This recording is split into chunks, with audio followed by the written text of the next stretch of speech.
A paz de Cristo Jesus. Estamos nesta nova série de personagens bíblicos ou biografias bíblicas. E começando essa série, eu quero falar sobre Jetro, o sogro de Moisés.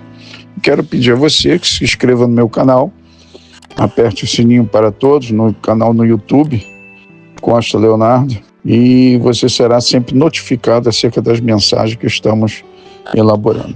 E hoje eu quero ler em Êxodo, capítulo 18, verso 1 ao 6.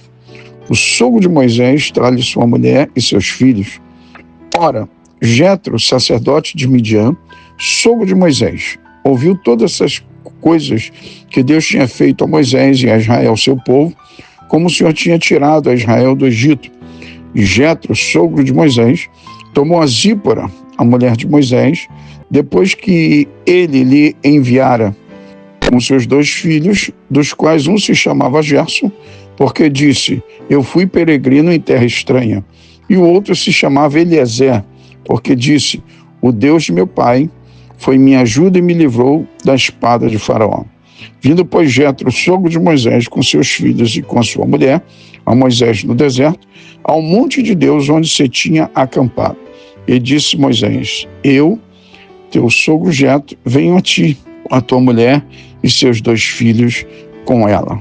Esse texto sagrado nos revela o momento em que Jetro, sogro de Moisés, foi ao encontro de seu genro, trazendo de volta Zípora, esposa de Moisés. Além de seus 2 filhos, Gerson e Eliezer, acredito que foi providencial Jetro ter ficado com a sua filha e seus 2 netos, até que Moisés concluísse sua missão de libertar Israel da terra do Egito e se reencontrasse novamente com a sua família.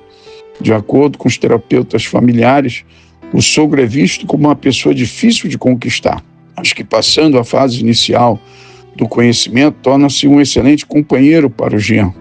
As Escrituras revelam o excelente relacionamento a respeito do que havia entre Moisés e seu sogro Jetro. É consenso que existe bem mais conflitos entre genro e sogra do que entre genro e sogro. Por isso a palavra de Deus destaca o importante relacionamento que existia entre Moisés e seu sogro Jetro. Em Êxodo 1 ao 27, o texto todo, você pode ler com calma, você vai examinar que Jetro foi um conselheiro na vida de Moisés.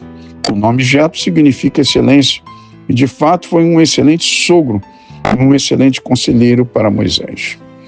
Jetro é um sacerdote temente ao Deus de Abraão. Jetro era sacerdote de Midian, que possuía 7 filhas, e era conhecido ainda por nome de Reuel. Isso você confere em Êxodo 2, 16 ao 22. Midian, o pai dos midianitas, era filho de Abraão com Quetura. Isso você confere em Gênesis 25, 1 ao 4. E certamente tinha um conhecimento do Deus de Abraão. Jetro mostrou ter conhecimento do Deus verdadeiro quando glorificou ao Senhor pela libertação de Israel do Egito, dizendo, bendito seja o Senhor que vos livrou das mãos dos egípcios e da mão de Faraó, que livrou este povo de debaixo da mão dos egípcios. Agora sei que o Senhor é maior que todos os deuses, porque as coisas em que se sobrevivesteram os sobrepujou. Em Êxodo 18, 10 ao 11. Jetro, a exemplo de Melquisedeque, foi um sacerdote gentil que conhecia o Deus Altíssimo fora dos limites de Israel. Acolheu Moisés em sua casa e ainda lhe deu uma de suas filhas em casamento. Se você confere em Gênesis 14, 18 ao 20 e Êxodo 2, 15 ao 22. Moisés foi chamado por Deus enquanto apacentava as ovelhas de seu sogro Jetro. Isso você confere em Êxodo 3, 1 ao 4.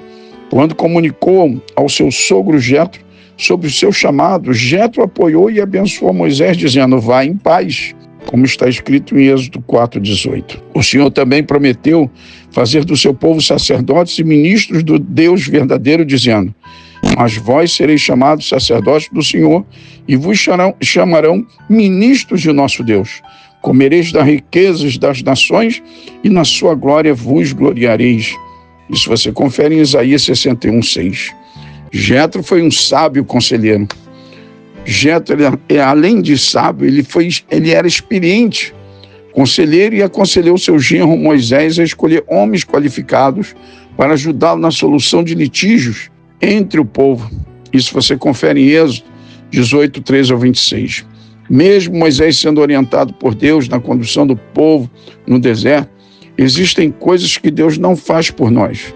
Deus só faz o que podemos fazer. O conselho de Jetro também nos ensina que não devemos desprezar a ajuda de outras pessoas, mesmo que não sejam do nosso povo. Isso você confere em Números 10, 29 ao 32 e Juízes 1, 16. O sábio Salomão escreveu dizendo: porque com conselhos prudentes tu farás a guerra, e a vitória na multidão dos conselheiros, em Provérbios 24, 6. Moisés acatou imediatamente o sábio conselho de seu sogro Jetro e colocou em prática, como você confere em Êxodo 18, 24 ao 27. A palavra de Deus declara que Zacarias era um conselheiro prudente, em 1 Crônicas 26, 14. Zacarias era também um nome de um sábio conselheiro que orientou o rei Uzias, cujos sábios conselhos faziam Uzias prosperar no seu reinado. Você confere em 2 Crônicas 26, ao versículo 5. O sacerdote Joiada era também um sábio conselheiro do rei Joás, o qual só prosperou enquanto seguiu os conselhos do sacerdote Joiada. Você confere em 2 Crônicas 26, 16 ao 21 e 2 Crônicas 24, 2. O salmista elegeu a palavra de Deus como uma fonte de conselhos, dizendo: também os teus testemunhos são o meu prazer e os meus conselheiros, em Salmo 119, versículo 24. A palavra de Deus deve ser sempre a nossa fonte de consulta e de conselhos, como diz o Salmo 1, verso 1 ao 3. Aprendemos através da vida de Jetro, sogro de Moisés, que Deus está disposto a usar pessoas, independente da sua raça ou origem, para acrescentar no reino de Deus com a sua experiência e com a sua sabedoria.